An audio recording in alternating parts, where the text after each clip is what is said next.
Hello everyone, welcome to chemistry in TG channel. बेटा आज हम डिस्कस करेंगे chemical properties of haloalkane haloarenes. इसमें हम SN1 SN2 रिएक्शंस के बारे में आज डिस्कस करेंगे। इंपॉर्टेंट केमिकल रिएक्शन है आपकी नीट के लिए, जेई के लिए, बोर्ड के लिए। आपके यहाँ से क्वेश्चंस बनते हैं इंक्रीजिंग डिक्रीजिंग ऑर्डर पे, और कैरेक्टरिस्टिक्स पे भी आ जाते हैं क्वेश्चन SN1 SN2 की, और कई बार डिफरेंस भी पूछा जाता है SN1 SN2 के लिए। तो चलिए स्टार्ट करते हैं बेटा, chemical properties of haloalkanes and haloarenes. Chemical properties of hello alkanes.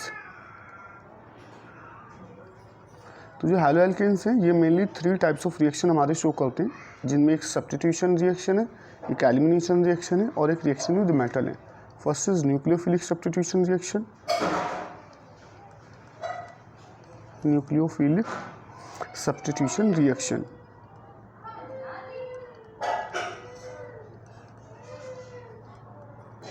दूसरे टाइप की जो रिएक्शन है न्यूक्लियोफिलिक सब्स्टिट्यूशन रिएक्शन को हम SN रिएक्शन भी कहते हैं, also known as SN reaction, nucleophilic substitution reaction. Second जो टाइप है बेटा, इसमें हमारा एलिमिनेशन रिएक्शन, और जिसमें मेनली हम लोग पढ़ेंगे beta elimination, elimination reaction, elimination reaction. और इसमें जो हमारे सिलेबस में बीटा एलिमिनेशन, हालांकि टाइप्स ऑफ एलिमिनेशन भी मैं आपको कराऊंगा नेक्स्ट लेक्चर वीडियो में, एलिमिनेशन रिएक्शन। तीसरा है हमारा इसमें reaction with metal, Wurtz reaction है, Wurtz Fittig reaction, Wurtz reaction, sorry reaction with metal, reaction with metal Grignard reagent के साथ है और सोडियम मेटल के साथ है, जिंक मेटल के साथ है, रिएक्शन विद मेटल। आज का जो हमारा टॉपिक रहेगा वो रहेगा न्यूक्लियोफिलिक सब्स्टिट्यूशन रिएक्शन के लिए। तो पहले आज हम स्टार्ट करेंगे न्यूक्लियोफिलिक सब्स्टिट्यूशन रिएक्शन।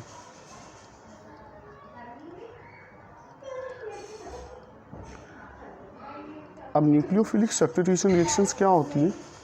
अगर किसी एटम का किसी सबस्ट्रेट से किसी एटम का सब्स्टिट्यूशन हो रहा है किसी न्यूक्लियोफाइल के थ्रू, उनको कहते हैं न्यूक्लियोफिलिक सब्स्टिट्यूशन रिएक्शंस। ठीक है, तो इसमें अगर हम एग्जाम्पल के थ्रू समझे बेटा, इसमें तो क्या है, जो हमारे पास सपोज हमारे पास एक न्यूक्लियोफाइल है और हैलो एल्केन्स के लिए पढ़ रहे हैं, तो ये हमारे पास हैलो एल्केन है। तो यहाँ पे क्या है, ये जो हमारा हैलोजन एटम लगा हुआ है एल्काइल हैलाइड में, इस हैलोजन एटम का सब्स्टिट्यूशन हो जाएगा थ्रू द न्यूक्लियोफाइल। ठीक, और ये हमारा प्रोडक्ट ये मिलेगा हमें, प्लस सॉरी न्यूक्लियोफाइल सब्स्टिट्यूट कर देगा हैलोजन को, प्लस हैलोजन आपका रिमूव हो जाएगा एज हैलाइड आयन। तो ये न्यूक्लियोफिलिक सब्स्टिट्यूशन रिएक्शन है। तो अगर हम इसको एक्सप्लेन करें तो हम ऐसे कह सकते हैं कि those chemical reactions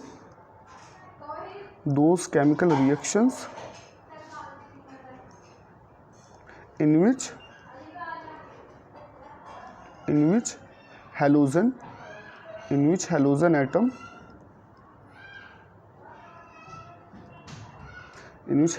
atom, this can be fluorine, chlorine, bromine and iodine. Through the nucleophile, halogen atom is substituted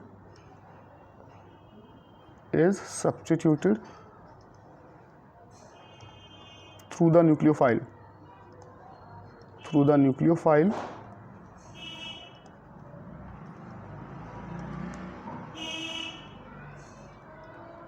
are called nucleophilic substitution reaction. Through the nucleophile are called nucleophilic substitution reactions.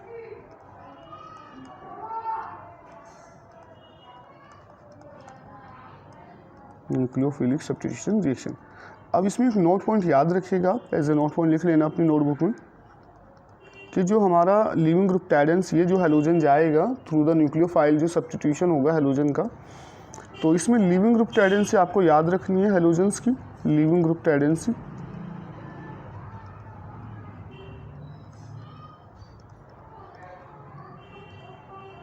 और leaving group टैडेंसी ये कि जो iodine है, iodide ion, it is good leaving group than bromide ion and Cl minus ion and F minus। तो ये आपको order याद रखना है। आयोडीन, ब्रोमीन, क्लोरीन, फ्लोरीन में iodine is a good living group in comparison to bromide ion. Bromide Cl से और Cl fluorine से ज़्यादा अच्छा लिविंग ग्रुप है। जैसे फॉर एग्जांपल हमारे पास, हम एक जनरल सा एग्जांपल ले लें, हमारे पास ये है एल्काइल हैलाइड जिसमें हमारे 2 हेलोजन लगे हैं, CH3 I है इधर और CHBr CH3। अब इसमें हमें सब्स्टिट्यूशन कराना है, न्यूक्लियोफाइल हमारे पास OH-, हमें इसका सब्स्टिट्यूशन कराना है। अब सब्स्टिट्यूशन रिएक्शन में किसका सब्स्टिट्यूशन पहले होगा, उस हिसाब से अगर देखें आयोडीन और ब्रोमीन दोनों लगे हैं, दोनों लिविंग ग्रुप हैं, बट यहाँ पे आयोडीन का सब्स्टिट्यूशन पहले हो जाएगा क्योंकि आयोडीन का जो लिविंग ग्रुप टेंडेंसी है वो ब्रोमीन से ज़्यादा है, तो आयोडीन पहले चला जाएगा यहाँ पे। तो OH- जो है इसको सब्स्टिट्यूट कर देगा आयोडीन को, OH CHBr CH3। I think आपको क्लियर हो गया ये पॉइंट, ठीक है। तो पहले किसका सब्स्टिट्यूशन होगा, आयोडीन का। ब्रोमीन क्लोरीन होता तो पहले ब्रोमीन का सब्स्टिट्यूशन हो जाता है एंड सो ऑन। नेक्स्ट इसमें बेटा हम डिस्कस करेंगे न्यूक्लियोफिलिक सब्स्टिट्यूशन SN1 SN2 से पढ़ने से पहले हम डिस्कस करेंगे पोलर सॉल्वेंट के बारे में। पोलर सॉल्वेंट, ये SN1 SN2 डिसाइड करता है पोलर सॉल्वेंट के अकॉर्डिंग हमारा डिसाइड होता है SN1 SN2 भी। तो अगर हम सॉल्वेंट के बारे में डिस्कस करें तो हमारे जो सॉल्वेंट होते हैं ये 2 टाइप्स के हैं मेनली। एक होते हैं पोलर सॉल्वेंट, एक होते हैं non polar solvent. Polar solvent and non polar solvent. Non polar solvent,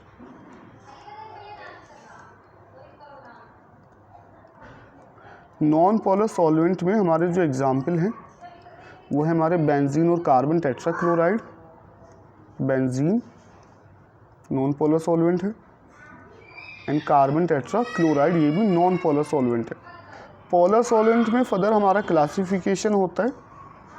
polar solvent further 2 types के होते हैं, एक होते हैं polar protic solvent, polar protic solvent, दूसरे होते हैं polar aprotic solvent. Polar aprotic solvent, अच्छा पोलर प्रोटिक और पोलर एप्रोटिक में क्या डिफरेंस है। पोलर प्रोटिक सॉल्वेंट एक तो नेचर में कैसे होंगे, पोलर होंगे और प्रोटॉन रिलीज करेंगे। पोलर एप्रोटिक सॉल्वेंट पोलर तो होंगे नेचर में लेकिन प्रोटॉन रिलीज नहीं करेंगे, ये होते हैं polar aprotic solvent. For example इसमें हमारा वाटर है, अल्कोहल है और एसिड है। ये हमारे सॉल्वेंट कैसे हैं, ये हमारे पोलर प्रोटिक सॉल्वेंट क्योंकि ये H+ रिलीज करेंगे, ठीक है। अल्कोहल भी H+ देता है और एसिड भी H+ देता है, तो ये हमारे polar protic solvent. Polar aprotic solvent जो पोलर तो होंगे नेचर में लेकिन प्रोटॉन रिलीज नहीं करेंगे, इसमें हमारा है ये, इसमें हमारा एसीटोन आ जाएगा, एसीटोन और डाइमिथाइल सल्फोक्साइड DMSO, हम ऐसे लिखते हैं इसको बुक्स में, ऐसे कहीं कहीं ऐसे लिखा हुआ है डाइमिथाइल सल्फोक्साइड DMSO शॉर्ट में, डाइमिथाइल सल्फोक्साइड और डाइमिथाइल फॉर्माइड, डाइमिथाइल सल्फोक्साइड और DMF dimethyl formamide, clear, dimethyl formamide. अब ये सॉल्वेंट के बारे में हो गया। नेक्स्ट इसमें हम डिस्कस करेंगे अब टाइप्स ऑफ रिएक्शन में, types of nucleophilic substitution reaction, types of nucleophilic substitution reaction.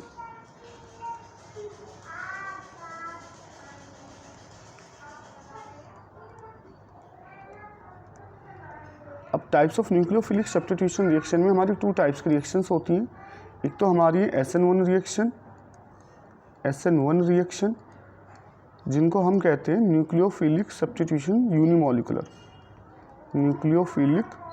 तो आज का हमारा टॉपिक यही रहेगा SN1 SN2 nucleophilic substitution unimolecular reaction, unimolecular reaction. जो हमारे दूसरे टाइप्स की रिएक्शन है ये है हमारी SN2 रिएक्शन जिसको हम बोलते हैं nucleophilic substitution bimolecular, nucleophilic substitution bimolecular reaction.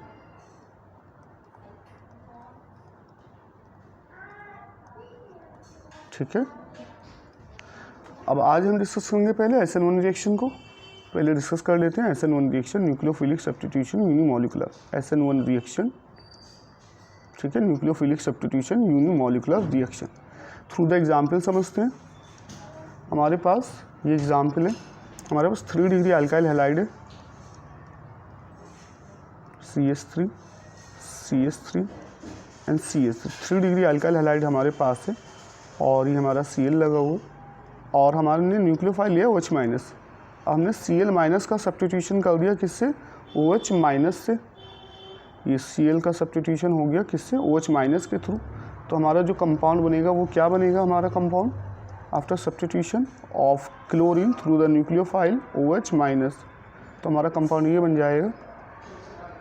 ये क्लोरीन को हट के OH लग जाएगा, इसको सब्स्टिट्यूशन कर देगा ये क्लोरीन का, और Cl माइनस। अब इसके अगर हम मैकेनिज़्म की बात करें, तो इसकी मैकेनिज़्म को अगर हम डिस्कस करें तो इसमें 2 स्टेप ही रिएक्शन है। स्टेप 1 में क्या होता है, स्टेप 1 में होता है हेट्रोलिटिक क्लीवेज। ये आपने पढ़ा होगा, होमोलिटिक और हेट्रोलिटिक क्लीवेज, बॉन्ड 2 टाइप से ब्रेक होता है, हेट्रोलिटिक क्लीवेज और होमोलिटिक क्लीवेज। हेट्रोलिटिक क्लीवेज में क्या होगा, बॉन्ड हेट्रोलिटिकली ब्रेक हो जाएगा, यानी हमारा ये जो है हेट्रोलिटिक क्लीवेज होगा कार्बन हेलोजन बॉन्ड का ऑफ CX बॉन्ड या CCl बॉन्ड, ठीक है, इस तरह से। और स्टेप फर्स्ट जो है जिसमें हमारा हेट्रोलिटिक क्लीवेज होगा, ये स्टेप फर्स्ट है। ये स्लो स्टेप होता है रिएक्शन का, पहला स्टेप जो है इसमें स्लो स्टेप है जिसमें हेट्रोलिटिक क्लीवेज हो रहा है, ठीक है, हेट्रोलिटिक क्लीवेज। और इसी को रेट डिटरमाइनिंग स्टेप भी कहते हैं, RDS, रेट डिटरमाइनिंग स्टेप। तो इसमें क्या है, हमारा स्लो स्टेप ऑफ रिएक्शन जो है, इसमें हमारा कार्बोकैटायन बनेगा। जब हेट्रोलिटिक क्लीवेज होगा तो एक कैटायन बनता है और एक एनायन बनता है हेट्रोलिटिक क्लीवेज में, दूसरा हमारा ये बनेगा। तो ये हमारा फर्स्ट स्टेप हो गया। तो फर्स्ट स्टेप में हमारा क्या बन रहा है, स्टेप फर्स्ट में हमारा बन रहा है इंटरमीडिएट कार्बोकैटायन। सेकेंड स्टेप जो है, स्टेप सेकेंड में क्या है, स्टेप सेकेंड में जो हमारा ये कार्बोकैटायन बना है, इंटरमीडिएट कार्बोकैटायन जो बना है, plus OH minus. OH minus इस कार्बोकैटायन पर अटैक करेगा। ये वाला स्टेप होता है फास्ट स्टेप, आई बात समझिए, ये वाला स्टेप होता है फास्ट स्टेप। और ये हमारा न्यूक्लियोफाइल इस कार्बोकैटायन पर अटैक कर देगा और प्रोडक्ट हमारा ये बन जाएगा 3 डिग्री अल्कोहल, ठीक है बेटा। आई होप मैकेनिज्म आपको क्लियर हो गया होगा। पहला स्टेप जो है रिवर्सिबल है, इसमें हमारा कार्बोकैटायन बनता है इंटरमीडिएट, ये ध्यान रखिएगा। SN1 में जो इंटरमीडिएट बनता है SN1 में वो क्या बनता है, कार्बोकैटायन, ठीक। और SN1 रिएक्शन का जो रेट है वो कार्बोकैटायन की स्टेबिलिटी पर डिपेंड करता है। सेकेंड स्टेप फास्ट स्टेप है जिसमें अटैक ऑफ न्यूक्लियोफाइल होता है, attack of nucleophile on carbocation, ये सेकेंड स्टेप है, फास्ट स्टेप। अब इसमें हम कैरेक्टरिस्टिक्स की अगर हम बात करें, characteristics of SN1, characteristics of SN1, characteristics पे क्वेश्चन आता है, यहीं से आपको क्वेश्चन मिल जाएंगे कैरेक्टरिस्टिक ऑफ SN1 से। आपके बोर्ड में, नीट में, जेई में कैरेक्टरिस्टिक्स ऑफ SN1 से क्वेश्चन मिल जाएंगे। तो कैरेक्टरिस्टिक्स की बात करें अगर हम, तो first is SN1 reaction 2 step reaction होती है। SN1 reaction is A 2 step reaction, जिसमें हमारा जो फर्स्ट स्टेप है, फर्स्ट स्टेप में क्या होता है, फर्स्ट स्टेप में हमारा हेट्रोलिटिक क्लीवेज होता है, इंटरमीडिएट कार्बोकैटायन बनता है, intermediate carbocation form, intermediate carbocation form, ठीक है, ध्यान रखिएगा। इंटरमीडिएट क्या बनता है इसमें हमारा, कार्बोकैटायन फॉर्म, इंटरमीडिएट, ठीक है, इसको अंडरलाइन कर लेना, इंपॉर्टेंट है। कार्बोकैटायन बनता है इंटरमीडिएट इसमें। और जो सेकेंड स्टेप है, in second step attack of nucleophile occur, in second step attack of nucleophile occur, attack of nucleophile occur, ठीक। अच्छा, तीसरा नेक्स्ट जो कैरेक्टरिस्टिक है हमारा, कि जो SN1 रिएक्शन है, SN1 reaction is a unimolecular reaction. जैसे नाम से बताया SN1 कैसे unimolecular reaction, SN1 reaction is a unimolecular reaction, unimolecular reaction and first order kinetics, first order kinetics. अब ये फर्स्ट ऑर्डर काइनेटिक्स इसलिए क्योंकि इसमें जो रेट ऑफ रिएक्शन है वो सिर्फ और सिर्फ डिपेंड करता है अल्काइल हैलाइड की कंसंट्रेशन पे। Rate of reaction depends on concentration of alkyl halide, nucleophile की कंसंट्रेशन पे ये डिपेंड नहीं करता है, इसलिए इसका ऑर्डर ऑफ रिएक्शन कितना है 1 है। ठीक, next characteristic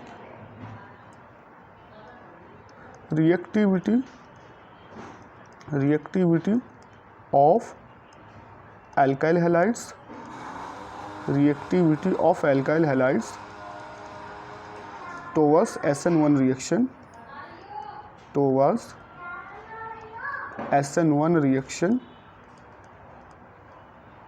depends on stability of carbocation, depends on stability of carbocation।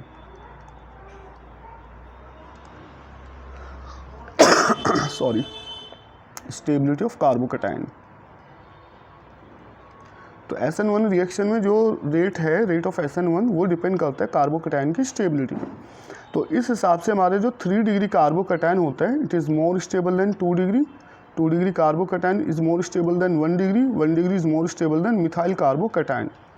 तो जो कार्बोकैटायन की स्टेबिलिटी का ऑर्डर है वही अल्काइल हैलाइड की स्टेबिलिटी का ऑर्डर आ जाएगा। तो 3 degree alkyl halide is more reactive, 3 degree alkyl halide is more reactive then 2 degree alkyl halide, 2 degree is more reactive then 1 degree alkyl halide and 1 degree alkyl halide is more reactive than methyl alkyl, ये आपका methyl chloride जो भी है। ठीक है, जैसे for example इसमें हम बात करेंगे रिएक्टिविटी की, यहीं पर एक तो हमारे पास ये है अल्काइल हैलाइड, दूसरा हमारे पास ये है alkyl halide,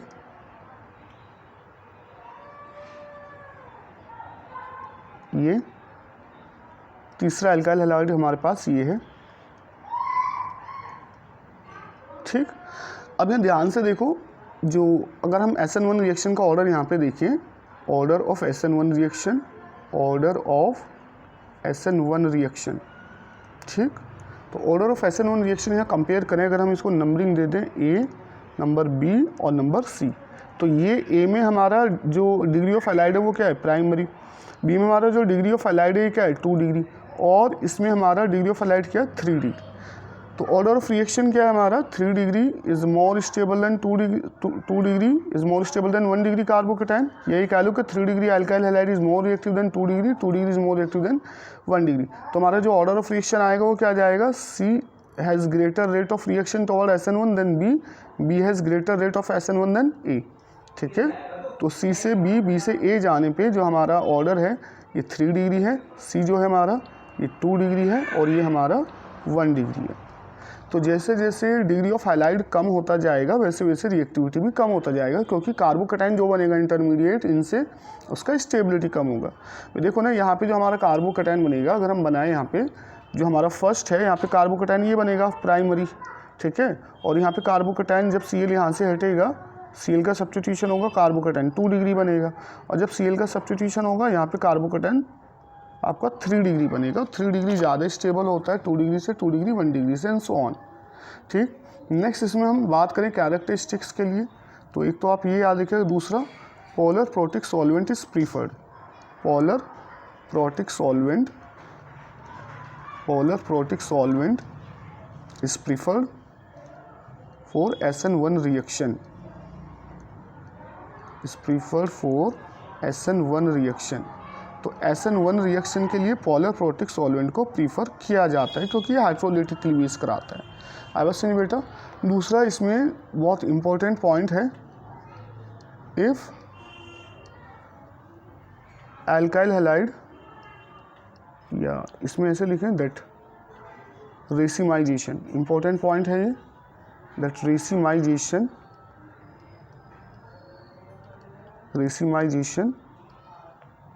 is the characteristic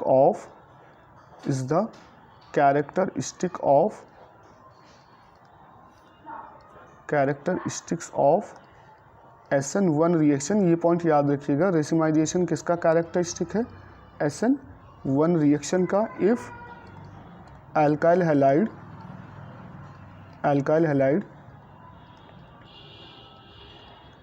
is chiral. Alkyl halide कैसा है? अगर अल्काइल हैलाइड में कायरल कार्बन प्रेजेंट है तो यहाँ पे रेसिमाइजेशन होता है। जैसे सपोज कायरल कार्बन का मतलब है, कायरल मॉलिक्यूल का मतलब है दैट हमारे पास ये है और R1 R2 और ये R3 और ये हेलोजन लगा हुआ है। तो अगर किसी कार्बन के पास चारों ग्रुप डिफरेंट हैं, जैसे यहाँ पे R1 R2 R3 तीन डिफरेंट अल्काइल ग्रुप हो गए और एक हेलोजन, तो ये कार्बन कैसा है? ये कायरल कार्बन है। कैसा कार्बन है? कायरल। तो अगर अल्काइल हैलाइड कैसा है? कायरल है, ऑप्टिकली एक्टिव है ना। Chiral means optically active. तो इस केस में जब हम न्यूक्लियोफाइल का अटैक कराएंगे, तो दो पॉसिबिलिटी है, क्योंकि यहाँ से जब आपका हेलोजन जाएगा, हेलोजन जाने पे ये जो कार्बोकैटायन बनेगा, कैसा बनेगा? ये कार्बोकैटायन आपका, कार्बोकैटायन ये बना 3 डिग्री, और जो कार्बोकैटायन होता है उसका हाइब्रिडाइजेशन होता है बच्चे, sp2 हाइब्रिडाइज। और sp2 हाइब्रिडाइजेशन, क्योंकि इसमें कितने सिग्मा बॉन्ड है? 3 सिग्मा बॉन्ड रह जाएंगे। भाई हेलोजन चला गया, कार्बोकैटायन यहाँ पे आपका हेट्रोलिटिक क्लीवेज हुआ, कार्बोकैटायन बना, 3 सिग्मा बॉन्ड है, हाइब्रिडाइजेशन sp2। और sp2 हाइब्रिडाइजेशन है तो मॉलिक्यूल कैसा हो गया? Carbocation planar. कैसा हो गया? प्लेनर। अब प्लेनर होने की वजह से जो न्यूक्लियोफाइल अटैक करेगा उसके पास दो पॉसिबिलिटी है। एक तो वो अबोव द प्लेन अटैक करे, अबोव द प्लेन। दूसरा ये है कि वो बिलो द प्लेन अटैक करे। भी कार्बोकैटायन कैसा है? प्लेनर है। तो न्यूक्लियोफाइल के पास दो पॉसिबिलिटी है कि वो अबोव द प्लेन भी जाएगा और बिलो द प्लेन भी जाएगा। तो 50% तो अगर वो अबोव द प्लेन जाता है ये बनेगा, 50% अगर वो बिलो द प्लेन जाता है तो दूसरा कंपाउंड बनेगा। तो इसमें एक तो हमारा कंपाउंड बनेगा ये, अगर हम मान के चलें अबोव द प्लेन जा रहे हैं तो अबोव द प्लेन में हम मान के चलें हमारा ये कंपाउंड बन पा रहा है, ठीक है। न्यूक्लियोफाइल अटैक किया इस पर, और बिलो द प्लेन में न्यूक्लियोफाइल जो है वो आपका बिलो द प्लेन अगर जा रहा है तो हमारा जो कॉन्फ़िगरेशन है वो अपोजिट होगा जिस इसके, ठीक है। तो यह हमारे दो आइसोमर बन रहे हैं, ठीक है, और ये दोनों आइसोमर में रिलेशन है, both are enantiomer, both are enantiomer. देखो जरा, अगर हम मिरर इमेज लगा दें तो दोनों एक दूसरे के क्या बन रहे हैं? Mirror image object relation show कर रहे हैं दोनों। ध्यान से देखोगे, अगर इसका मिरर इमेज ये बनेगा, अगर मैं मान के चलूँ ये वाला कंपाउंड जो हमें बना है ये डेक्स्ट्रो रोटेटरी है। ये कैसा है? डेक्स्ट्रो रोटेटरी है, ठीक है। तो ये वाला जो कंपाउंड बनेगा ये लीवो रोटेटरी होगा। ये सब ऑप्टिकल एक्टिविटी में समझाया जाता है, क्लास 11th में भी, क्लास 12th में भी, कि जो डेक्स्ट्रो रोटेटरी कंपाउंड होते हैं ऑप्टिकली एक्टिव होते हैं और प्लेन पोलराइज लाइट को क्लॉकवाइज डायरेक्शन में रोटेट कराते हैं। और जो लीवो रोटेटरी हैं ये भी ऑप्टिकली एक्टिव हैं और ये प्लेन पोलराइज लाइट को एंटी क्लॉकवाइज डायरेक्शन में रोटेट कराते हैं। तो यहाँ पे क्या है? इक्विमोलर मिक्सचर बनेगा हमारा डेक्स्ट्रो रोटेटरी का और लीवो रोटेटरी का।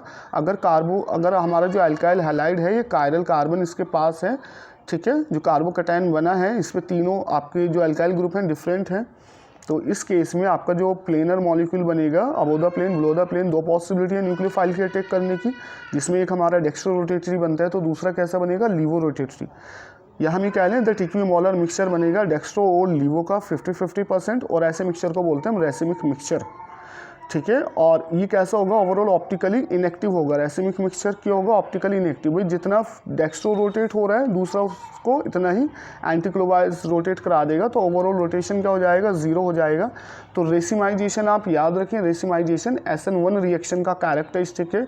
बट रेसिमाइजेशन कब होगा? जब कायरल कार्बन प्रेजेंट होगा अल्काइल हैलाइड के अंदर, तभी रेसिमाइजेशन होगा। और रेसिमाइजेशन में क्या होगा? हमारा इक्विमोलर मिक्सचर बनेगा डेक्स्ट्रो और लीवो कंपाउंड का। ऑप्टिकल एक्टिविटी आगे डिस्कस करेंगे, आपको क्लियर हो जाएगा डेक्स्ट्रो और लीवो क्या है। बट अभी आप याद रखो SN1 में आपका रेसिमाइजेशन होता है, ठीक बेटा। और इसके बाद हमारा ये हो गया SN1 के लिए।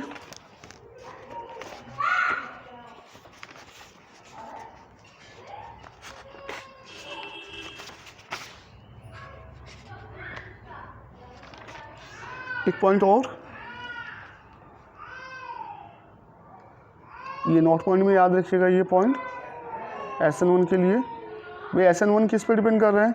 कार्बोकैटायन की स्टेबिलिटी पे तो डिपेंड कर रहा है। SN1 किस पे डिपेंड कर रहा है? कार्बोकैटायन की स्टेबिलिटी पे, ठीक है। दैट रेट ऑफ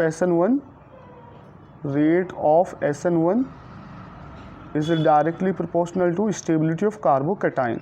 तो कभी भी आपको SN1 रिएक्शन का ऑर्डर आ रहा है तो आप कार्बोकैटायन की स्टेबिलिटी चेक कर लो। जिस कार्बोकैटायन की स्टेबिलिटी ज़्यादा होगी उस अल्काइल हैलाइड का SN1 रिएक्शन के लिए रेट ज़्यादा होगा, ठीक है।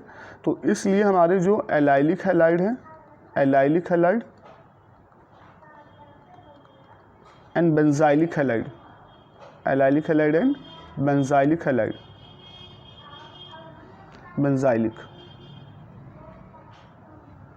Benzylic halide are more reactive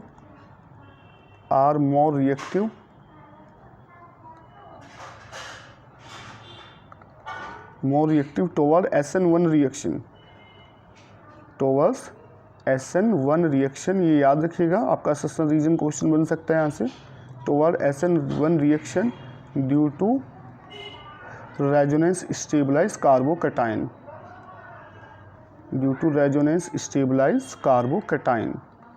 यहाँ पे जो कार्बोकैटायन बनेगा वो रेजोनेंस स्टेबलाइज हो जाएगा, और रेजोनेंस स्टेबलाइज कार्बोकैटायन की स्टेबिलिटी ज़्यादा होती है। हालांकि एरोमेटिक अगर बन रहा है कार्बोकैटायन तो वो ज़्यादा स्टेबल होता है, बट आप याद रखें आपका जो रेजोनेंस स्टेबलाइज कार्बोकैटायन है उसका भी स्टेबिलिटी ज़्यादा होता है। अब एलाइलिक हैलाइड हमारे पास ये है, क्लासिफिकेशन अगर आपको याद है, ये हमारे पास है एलाइलिक हैलाइड, एलाइलिक क्लोराइड ले लेते हैं, और ये हमारे पास है बेंजाइलिक, ठीक है, CH2Cl। अब अगर यहाँ से हम हेलोजन जो है एज ए सब्स्टिट्यूशन कराएं क्लोरीन का, तो हमारा जो कार्बोकैटायन बनेगा वो ये बनेगा CH2 डबल बॉन्ड CH2+, ये कार्बोकैटायन बना।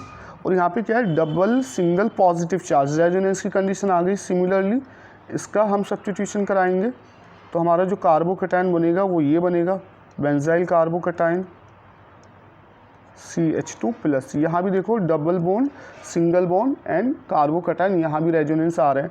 तो याद रखो कहीं पे अगर ये कंडीशन आ रहा है कि double bond, single bond, positive charge, तो वहाँ रेजोनेंस की कंडीशन आ जाती है।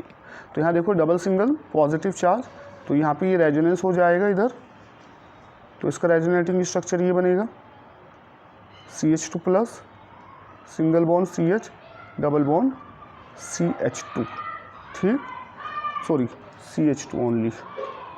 और इस केस में यहाँ पे ये हो जाएगा, रेजोनेंस हो जाएगा इसमें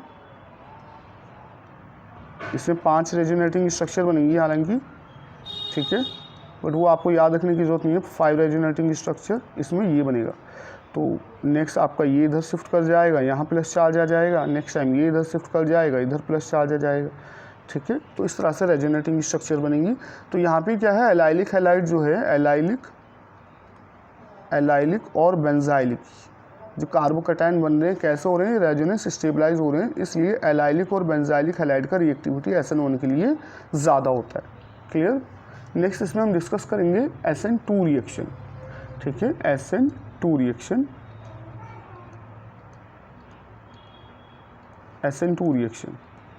ठीक है। अब SN2 रिएक्शन को समझने के लिए फिर से एग्जाम्पल लेते हैं। हमारे पास एग्जाम्पल इस बार हम लेते हैं प्राइमरी अल्काइल हैलाइड CH3Cl। इसमें न्यूक्लियोफाइल का अटैक होगा, बट यहाँ रिएक्शन थोड़ा सा अलग है। उसमें तो पहले हमारा क्या हो रहा था, होमोलिटिक क्लीवेज, हेट्रोलिटिक क्लीवेज हो रहा था, यानी पहले कार्बोकैटायन बन रहा था, उसके बाद न्यूक्लियोफाइल अटैक कर रहा था। लेकिन यहाँ कहानी थोड़ी सी अलग है। यहाँ पे न्यूक्लियोफाइल आता है इधर बैक साइड से अटैक करेगा इस कार्बन पे, क्योंकि फ्रंट साइड पे तो क्लोरीन लगा हुआ है जो इसको रिपेल करेगा, ठीक है, क्योंकि क्लोरीन के पास भी लॉन पेयर ऑफ इलेक्ट्रॉन है और न्यूक्लियोफाइल के पास खुद से इलेक्ट्रॉन ज़्यादा है, इसके पास इलेक्ट्रॉन एक्सचेंज स्पीसीज है न्यूक्लियोफाइल।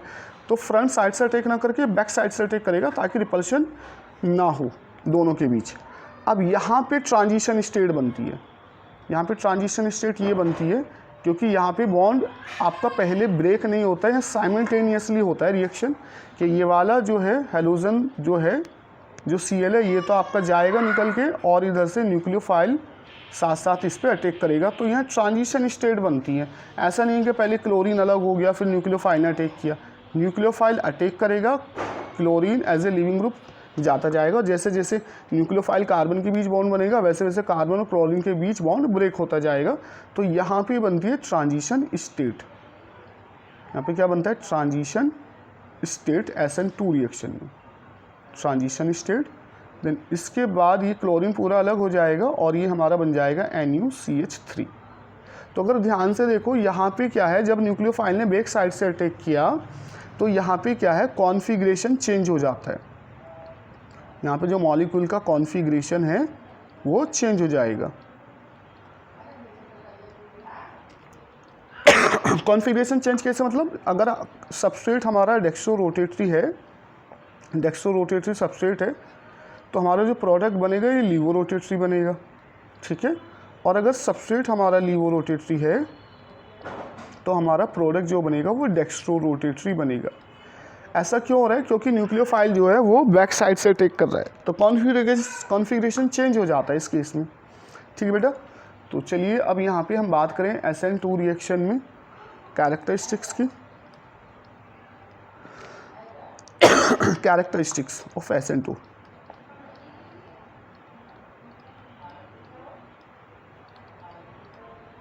कैरेक्टरिस्टिक्स ऑफ SN2 में जो हमारा फर्स्ट कैरेक्टरिस्टिक है वो ये है, it is single step reaction. It is single step reaction. It is single step reaction in which transition state form, in which transition state form, in which transition state form, ठीक है, transition state बनेगा। And इसमें क्या है, attack of nucleophile, attack of nucleophile as well as substitution, as well as substitution of halogen take place simultaneously। साथ साथ चलते हैं दोनों process, take place simultaneously SN2 reaction में, simultaneously, ठीक है। दूसरा इसमें हमारा जो कैरेक्टरिस्टिक्स है that SN2 reaction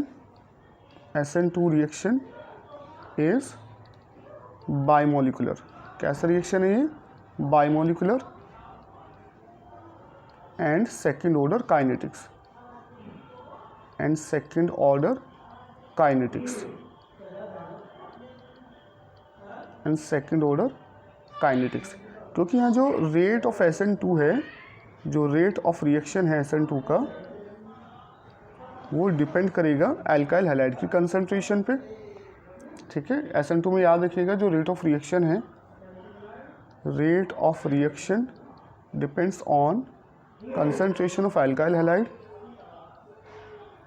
as well as concentration of nucleophile. जबकि SN1 में क्या था, सिर्फ वो एल्काइल हैलाइड की कंसंट्रेशन पे डिपेंड कर रहा था।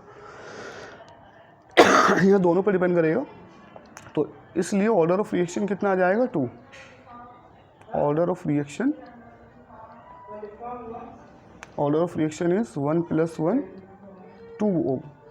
तीसरा यहाँ पे जो कैरेक्टरिस्टिक है that rate of SN2, rate of SN2 is inversely proportional to steric hindrance, is inversely proportional to steric hindrance. It means अगर स्टेरिक हिंड्रेंस बढ़ेगा तो जो SN2 का रेट ऑफ रिएक्शन है वो कम हो जाएगा, क्योंकि स्टेरिक हिंड्रेंस बढ़ने के साथ जो न्यूक्लियोफाइल का अटैक है वो कम हो जाएगा, ठीक है। हम लिखेंगे by increasing steric hindrance, by increasing steric hindrance attack of nucleophile becomes slow, क्योंकि इसको रिपल्सन ज़्यादा फील होगा न्यूक्लियोफाइल को जब अटैक करेगा, स्टेरिक हिंड्रेंस अगर ज़्यादा होगा। So rate of SN2 decrease, so rate of SN2 reaction decrease, ठीक। तो हमारा जो स्टेरिक हिंड्रेंस है 3 डिग्री में ज़्यादा होता है। अगर स्टेरिक हिंड्रेंस का ऑर्डर देखा जाए स्टेरिक हिंड्रेंस ऑर्डर तो 3 डिग्री में ज़्यादा होता है स्टेरिक हिंड्रेंस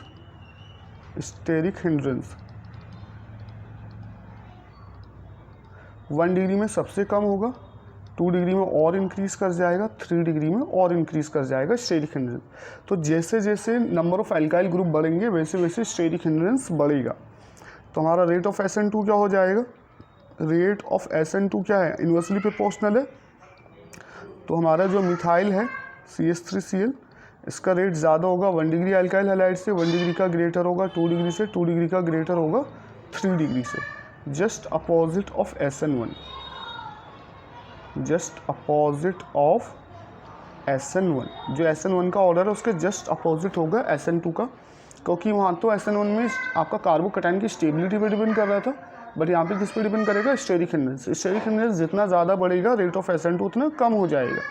ठीक है, तो अगेन जैसे हमारे पास ये प्रॉब्लम है, एक हमारे पास ये है प्राइमरी एल्काइल हैलाइड है 1 डिग्री, एक हमारे पास ये है 2 डिग्री एल्काइल हैलाइड, एक हमारे पास ये है 3 डिग्री एल्काइल हैलाइड। तो इसमें अगर हम रेट ऑफ SN2 देखेंगे तो अगर हम इनको नंबर दे दें A, B और C, तो इस केस में A का रेट ऑफ SN2 ज़्यादा होगा B से, B का रेट ऑफ SN2 ज़्यादा होगा C से। ठीक है, रेट ऑफ SN2 डिक्रीज, जैसे जैसे डिग्री ऑफ हैलाइड बढ़ेगा रेट ऑफ SN2 कम हो जाएगा, क्योंकि डिग्री ऑफ हैलाइड बढ़ने से स्टेरिक हिंड्रेंस भी बढ़ता है, तो रेट ऑफ SN2 क्या हो जाएगा बेटा, कम हो जाएगा। क्लियर। नेक्स्ट इसमें हमारा जो इम्पॉर्टेंट कैरेक्टरिस्टिक्स है that inversion in configuration, inversion in configuration, inversion in configuration या इसको बोलते हैं Walden inversion, Walden inversion is the characteristic of SN2 reaction, is the characteristic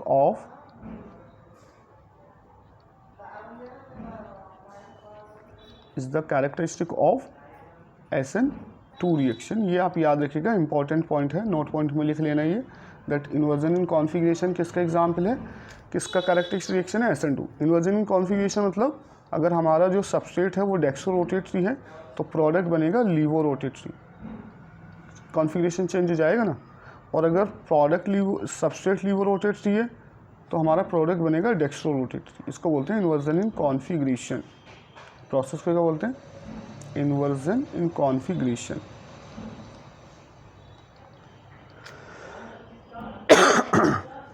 sorry, inversion in configuration.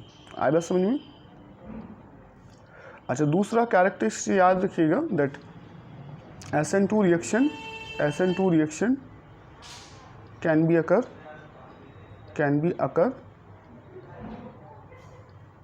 In polar protic और polar aprotic solvent, ये दोनों में हो जाती है, पोलर एप्रोटिक सॉल्वेंट।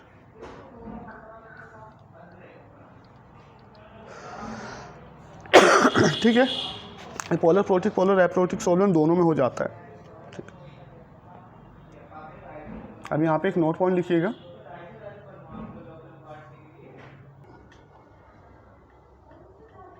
ठीक है। तो SN2 reaction can be occur in polar protic polar aprotic solvent. अब एक इम्पॉर्टेंट नोट पॉइंट मैं आपको बता रहा हूँ, वो आप याद रखिएगा। पॉइंट ये है कि अगर हमारे पास 3 डिग्री अल्काइल हैलाइड है, ठीक है, और रिएक्शन हो रहा है polar solvent polar protic solvent में, पोलर प्रोटिक सॉल्वेंट में, तो ये जाएगा SN1 रिएक्शन के थ्रू। 3 डिग्री अल्काइल हैलाइड है, पोलर प्रोटिक सॉल्वेंट हमारा मीडियम है, तो SN1 रिएक्शन के थ्रू जाएगा। अगर हमारे पास है 2 डिग्री अल्काइल हैलाइड, ठीक है, और 2 डिग्री अल्काइल हैलाइड में एक हमने यूज़ किया, 2 डिग्री अल्काइल हैलाइड में अगर हमारा पोलर प्रोटिक सॉल्वेंट है, पोलर प्रोटिक है, पोलर प्रोटिक, तो रिएक्शन जाएगा SN2 के थ्रू, है ना, याद रखिएगा 2 डिग्री अल्काइल हैलाइड के साथ SN2। बट अगर हमने पोलर प्रोटिक सॉल्वेंट लिया हुआ है, पोलर प्रोटिक, और हमारा जो कार्बोकैटायन बना वो रेजोनेंस स्टेबलाइज बना, कार्बोकैटायन कैसा बना, RS रेजोनेंस स्टेबलाइज, तो रिएक्शन जाएगा SN1 के थ्रू। ये याद रखिएगा, 2 degree alkyl halide polar protic solvent है SN2, लेकिन पोलर प्रोटिक के साथ रेजोनेंस स्टेबलाइज कार्बोकैटायन बन गया, तब रिएक्शन जाएगा SN1 के थ्रू। और अगर हमारा 1 डिग्री अल्काइल हैलाइड है और पोलर प्रोटिक सॉल्वेंट है, पोलर प्रोटिक सॉल्वेंट है, तो रिएक्शन जाएगा SN1 के थ्रू, SN2 के थ्रू, क्योंकि SN2 तो पोलर प्रोटिक पोलर एप्रोटिक दोनों में हो जाता है। 3 डिग्री अल्काइल हैलाइड है पोलर प्रोटिक सॉल्वेंट है SN1, 2 डिग्री अल्काइल हैलाइड है पोलर प्रोटिक है SN2, लेकिन वो पोलर प्रोटिक के साथ रेजोनेंस स्टेबलाइज कार्बोकैटायन बना तो SN1।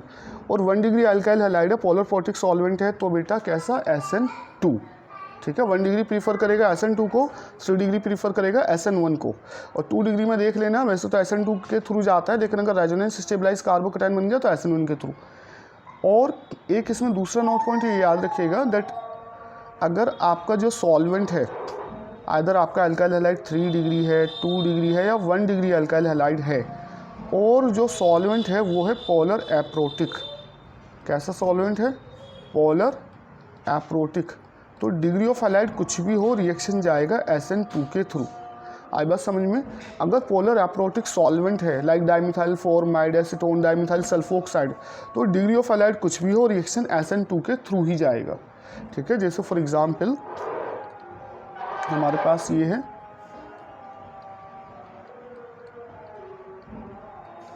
ठीक, ये हमारे पास अल्काइल क्लोराइड है, अब ये कैसा 3 डिग्री है, और ये हमारा रिएक्शन हो रहा है इसमें एक्वस NaOH के साथ, ठीक है, एक्वस NaOH के साथ। तो अब एक्वस NaOH में न्यूक्लियोफाइल तो हमारा OH माइनस मिलेगा यहाँ से, लेकिन मीडियम कैसा है ये एक्वस, मीडियम कैसा हो गया ये वाटर, पोलर प्रोटिक मीडियम हो गया। तो पोलर प्रोटिक मीडियम है क्योंकि वाटर है, और दूसरा अल्काइल हैलाइड कैसा है 3 डिग्री, तो किस रिएक्शन के थ्रू जाएगा, ये हमारा जाएगा SN1 के थ्रू। किसके थ्रू जाएगा ये, SN1 के थ्रू, ठीक। दूसरा देखो, हमारे पास 2 डिग्री अल्काइल हैलाइड है CH3 CHCl CH3, है ना, इसको ऐसे लिख लेते हैं CH3 CH3 Cl। दूसरा इसमें हमारे पास पोलर प्रोटिक सॉल्वेंट है, यहाँ भी एक्वस NaOH ले लेते हैं हम, पोलर प्रोटिक सॉल्वेंट, और ये कैसा है 2 डिग्री है, कैसा अल्काइल हैलाइड है 2 डिग्री, तो ये किसके थ्रू जाएगा, ये हमारा जाएगा SN2 के थ्रू। किसके थ्रू, SN2 के थ्रू। आई बात समझ में। तीसरा हमारे पास अगर अल्काइल हैलाइड ये है,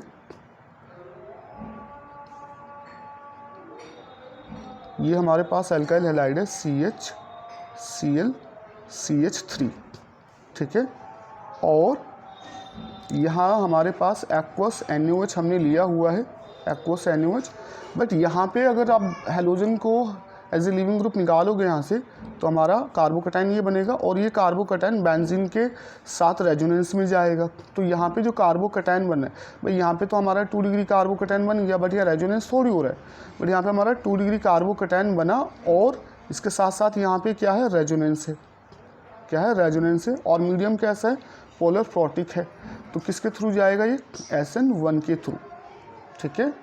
तीसरा हमारा इसमें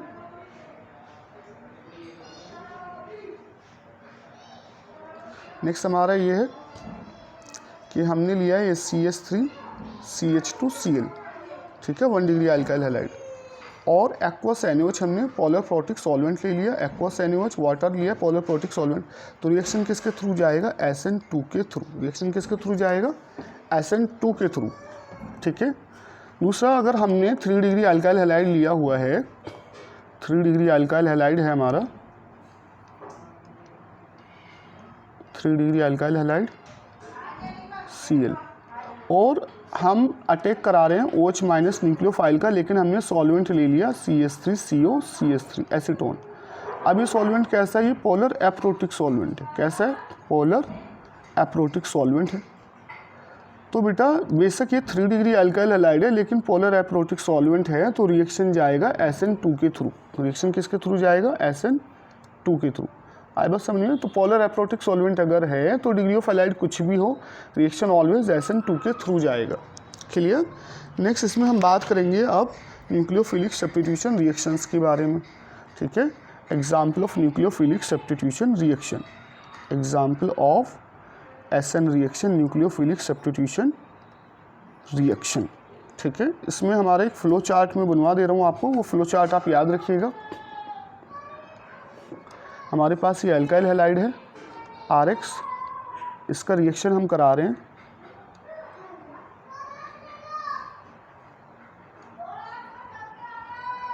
देखो पहले हमने लिया है एक्वस KOH।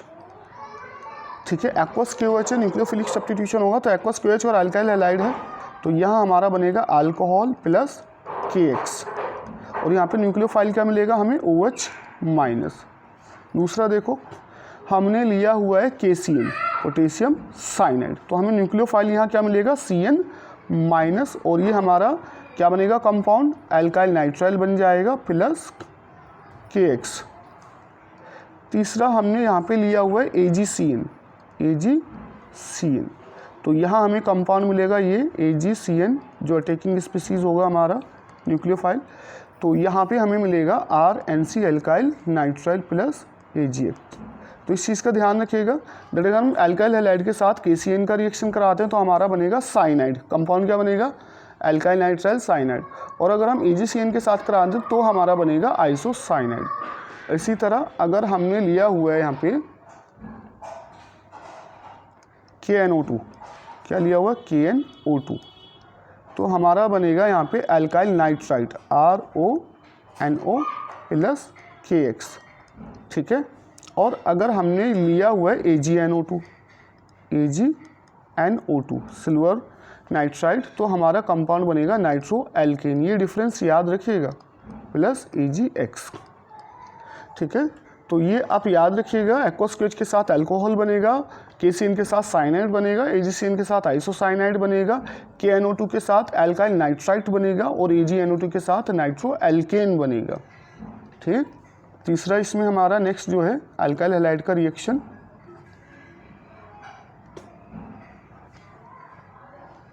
हमने ले लिया CH3COOAg सिल्वर एसीटेट, तो यहाँ पे हमारा जो न्यूक्लियोफाइल रहेगा वो CH3CO माइनस रहेगा। ठीक है, और हमारा जो कंपाउंड बनेगा वो बनेगा RCOOCH3 प्लस AgX, और ये कंपाउंड हमारा बनेगा एस्टर, क्या बनेगा ये एस्टर। ठीक है, नेक्स्ट हमने रिएक्शन कराया अमोनिया के साथ, यहाँ से हमें न्यूक्लियोफाइल मिलेगा NH2 माइनस, हमारा प्रोडक्ट बनेगा यहाँ से अमाइन RNH2 प्लस HX। ठीक है, नेक्स्ट हमने इसका रिएक्शन कराया सोडियम इथाइनाइड के साथ, तो यहाँ से हमें न्यूक्लियोफाइल क्या मिलेगा, CH triple bond C minus, तो हमारा कंपाउंड ये बनेगा RC triple bond CH, alkyne बनेगा प्लस NaX। ठीक है, ये हमारा कंपाउंड बनेगा इसमें। दूसरा हमने रिएक्शन कराया सोडियम आयोडाइड के साथ NaI, तो यहाँ हमारा न्यूक्लियोफाइल क्या है I माइनस, तो क्या बन जाएगा हमारा अल्काइल आयोडाइड प्लस NaX, यहाँ से हमारा मिलेगा ये। और तीसरा हमने लिया है, इससे नेक्स्ट हमने लिया हुआ है lithium aluminium hydride LiAlH4, lithium aluminium hydride से न्यूक्लियोफाइल मिलेगा H माइनस, और हमारा बनेगा एल्केन, ये अल्काइल हैलाइड का रिडक्शन हो जाएगा, रिड्यूसिंग एजेंट है LiLH4, हमारा बनेगा एल्केन प्लस LiX। ठीक है, प्लस AlH3। ठीक है, तो ये आप कुछ कन्वर्जन आप याद रखिएगा, कन्वर्जन में जो आपको बहुत हेल्प करेगा, एक तो ये रिएक्शन अल्काइल हैलाइड का KCN के साथ रिएक्शन, ठीक है, कन्वर्जन में बहुत यूज़ होता है, AgCN के साथ रिएक्शन, एक्वस KOH के साथ रिएक्शन, ये बहुत यूज़ होता है कन्वर्जन में। ठीक है, और नाइट्रो एल्केन वाला, नाइट्रो एल्केन बनाना है आपको अल्काइल हैलाइड से, ये कन्वर्जन बहुत यूज़ होता है। इसके अलावा आपका ये हायर एल्काइन अगर बनाना है, हायर एल्काइन, तो ये कन्वर्जन यूज़ होता है, और अल्काइल हैलाइड से एल्केन बनाने के लिए ये हमारा रिएक्शन यूज़ होता है। तो ये कुछ रिएक्शन है न्यूक्लियोफिलिक सब्स्टिट्यूशन रिएक्शन, और क्या क्या इनमें न्यूक्लियोफाइल होगा ये आपको बता दिया।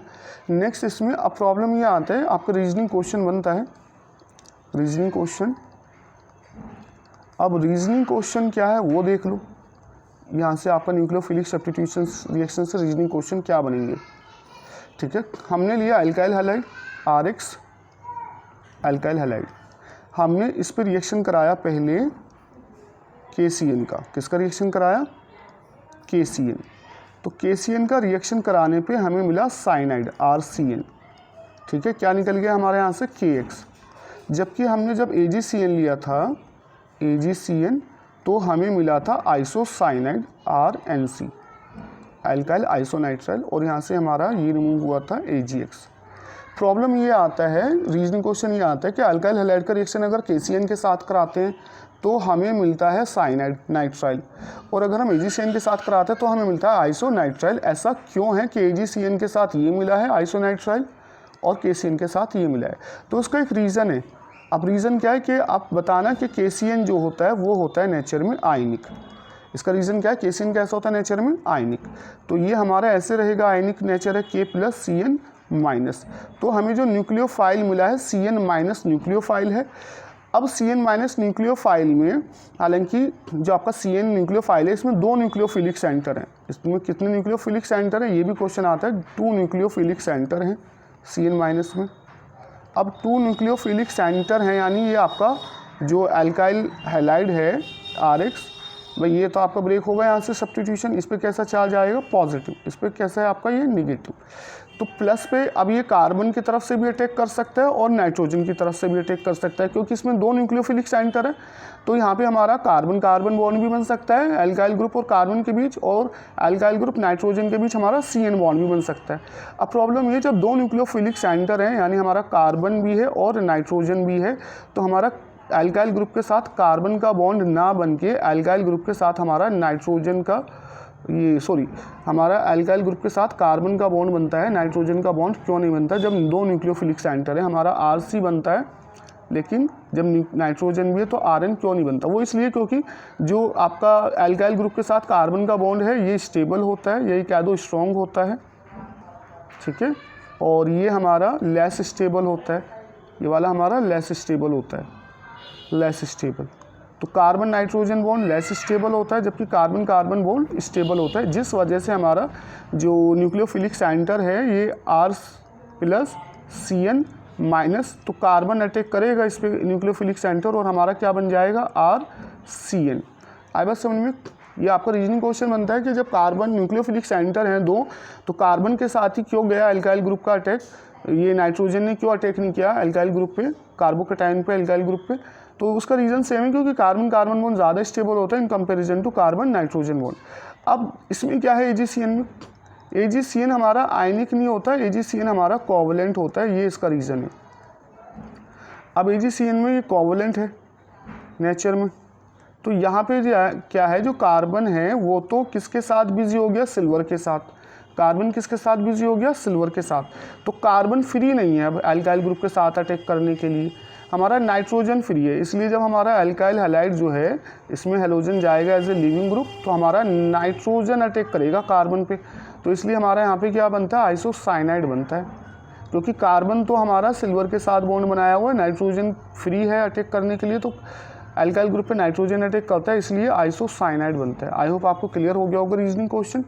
इसी तरह हमारा ये क्वेश्चन दूसरा बनता है रीजनिंग क्वेश्चन कि जब हमारे पास अल्काइल हैलाइड है,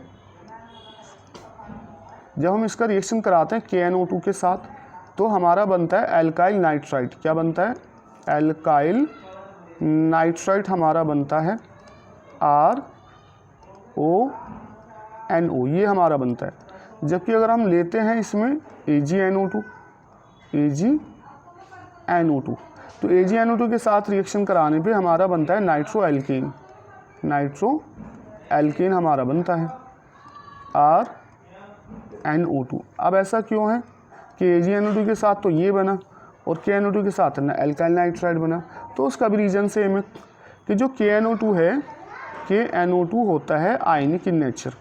कैसा होता है? Ionic in nature, K positive O minus N double bond O, इसलिए आपका इसमें ऑक्सीजन अटैक कर जाता है इसके ऊपर।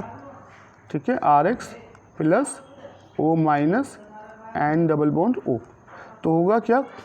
ये आपका as a halogen living group जाएगा और ऑक्सीजन का अटैक हो जाएगा, इसलिए हमारा ये बन जाएगा RONO, नाइट्राइड बन जाएगा। जबकि इसमें क्या है, जो AgNO2 है ये कोवलेंट है नेचर में। AgNO2 कैसा नेचर में, कोवलेंट है। ये रहा AgNO2 कैसा है नेचर में, कोवलेंट।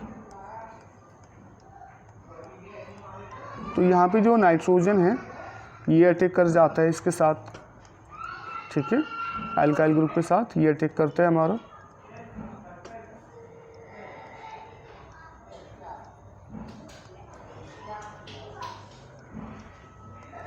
ये नाइट्रोजन अटैक करता है, इसको सब्स्टिट्यूट कर देगा हेलोजन को, और ये हमारा RNO2 बन जाएगा। तो ये रीज़न है यहाँ पे हमारा।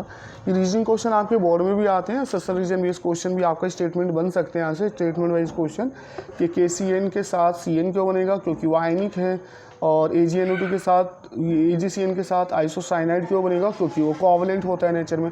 सेम अल्काइल नाइट्राइड क्यों बनेगा KNO2 के साथ, क्योंकि KNO2 आयनिक है नेचर में। AgNO2 के साथ आपका नाइट्रोएल्केन क्यों बनेगा, क्योंकि AgNO2 कोवलेंट होता है नेचर में।